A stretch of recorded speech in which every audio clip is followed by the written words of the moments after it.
நம்ம பார்வதி பதையே ஹரஹர மகாதேவா தென்னானுடைய சிவனையை போற்றி எந்நாட்டவருக்கு மறைவா போற்றி.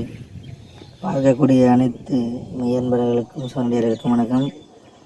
இன்று பார்க்க இருக்க திரு ஆலயம் பார்த்தீங்கன்னா உத்திரசமங்கை வாராகி தாயி. அதாவது கிட்டத்தட்ட இது 1000 ஆண்டோ 2000 ஆண்டோ 3000 ஆண்டோலாம் சொல்லிட முடியாது.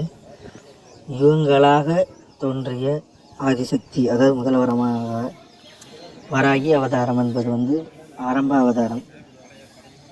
இந்த திரு ஆலயம் பில்லி சுனியம் ஏவல் இருக்கக்கூடிய அனைவரும் சென்று இங்கு வழிபட்டால் கேட்டதை கொடுக்க வாராகி தேவியாக காட்சி அருகிறார். திரு உத்திரசிமங்கைக்கு சென்றால் அப்பன் சிவபெருமானுக்கு சென்றீங்கன்னா கட்டாயம் வாராகி கோயிலுக்கும் சென்று வணங்குங்கள். நம்ம அப்பன் சிவன் டிவி யூடியூப் சேனலை சப்ஸ்கிரைப் பண்ணிவிட்டு ஷேர் பண்ணிட்டு லைக் பண்ணி உங்களோட பேரன்பும் ஆதரவும் தருங்கள் நண்பர்களே. நன்றி, வணக்கம். அடுத்த வீடியோவாக சந்திக்கலாம்.